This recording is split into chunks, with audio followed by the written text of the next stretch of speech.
Hi, this is Nicole with Cutting Edge Crafts. A while back, I released a blog article that showed you how I create doodles in Inkscape that I can draw with my Explorer. At the time, I wasn't able to record video, but I have since gone back and recorded a companion video to go with the article. Today I'm going to be drawing a flower, and to do that I'm going to start by drawing the center of a flower with my spiral tool. The spiral tool is a pretty neat tool and has a bunch of different settings that you can mess with to control the way it looks. If you have a spiral selected and you select the spiral tool, you'll see that you have these options for turns, divergence, and inner radius. And you can mess with that until you get it to look the way that you want.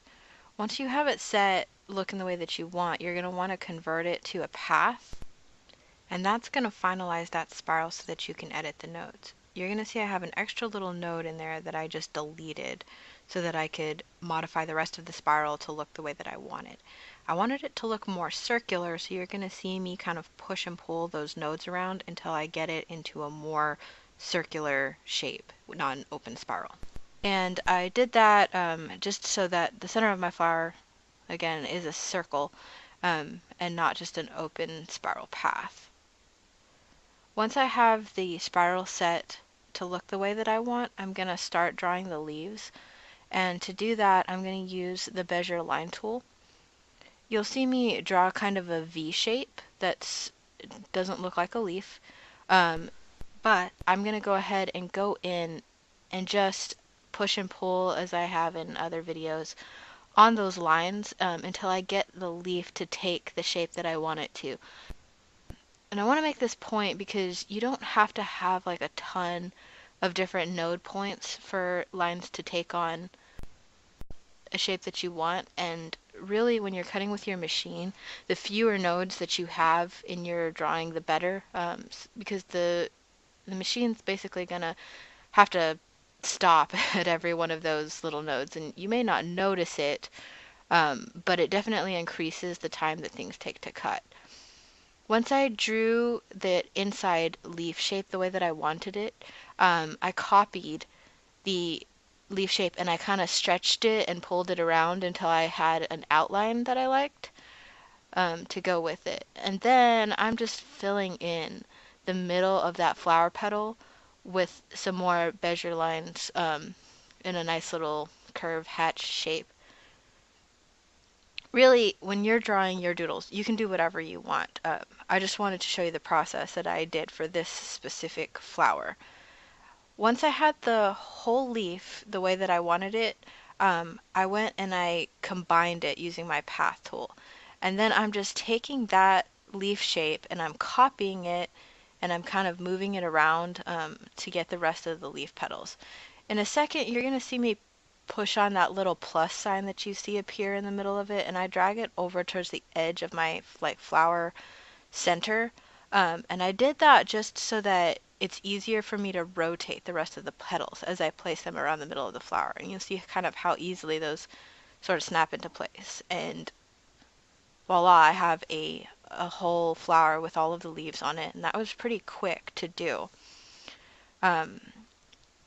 After that, I'm just going to embellish the flower with some little circles because that's kind of something that you see a lot in this style of doodle. You're going to see me change my fill and stroke settings on that circle, and you don't necessarily have to do this. It's just when I started drawing it, that line was so thick that I couldn't see my circle. So that's not a necessary step, but you can do it if you want. And then once I had a couple little dots in there, you're going to see me copy them, and I'm just moving them around, and I'm putting them on there, not rotating it, because I wanted to kind of move those little circles around individually so it looked a little bit more organic and not just like I, had an exact copy all the way around the flower. Once I'm done with that, I started drawing the stem of my flower, and again, it's just 2 node points, and I just kind of pull the flower stem around until it has a nice curve that I want. Then I went ahead and drew in branches also with bezier lines. When I drew that little V shape, I went in and I joined the bottom nodes of the 2 V-shape lines. That was just because when your machine is drawing, if you join those nodes, it'll turn it into a continuous line, and you can kind of cut down on the time if the machine doesn't have to pick up and put it, the pen down over and over again. So I just went in and again I drew a whole bunch of little blades of grass with the bezier line, 2 nodes each, and then pulled them around until I got the shape that I wanted.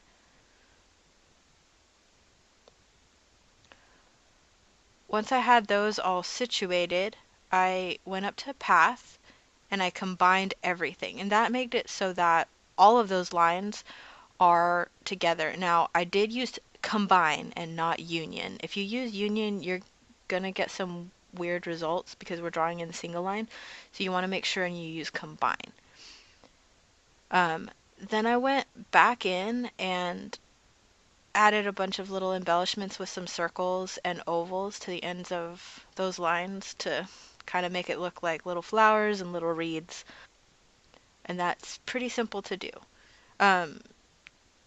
You don't have to be completely perfect in your placement either. You can go in and grab nodes of other lines that you've already drawn and drag them around until you get everything to line up the way that you want it to. Now, you saw me break apart everything, and that was because that flower was kind of not as big as I wanted it to be. And that's what's really cool about Combine, is that you can take it right back apart. Now, I resized the flower center and kind of attached it back on and then recombined everything. Okay, so now I'm just going to go ahead and draw in one more stem with my bezier line tool so that I can draw in that little rosebud that you see in the blog post. Again, this process is exactly the same as all the other stems. I'm just drawing in 2 nodes and then pushing and pulling on the grips and on the line until I get it with the curve that I want.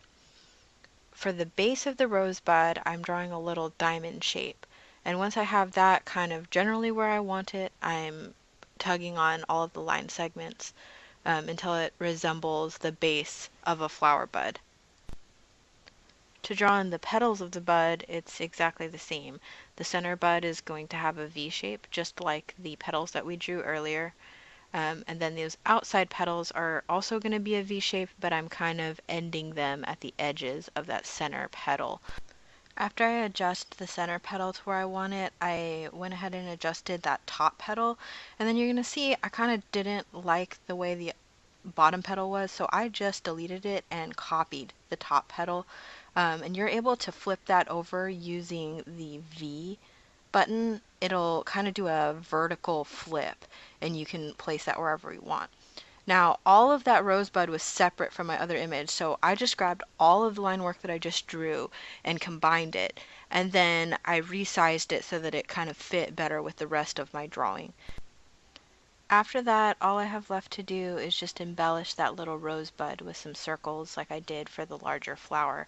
So I'm just drawing in a few circles and then I'm going to adjust their placement.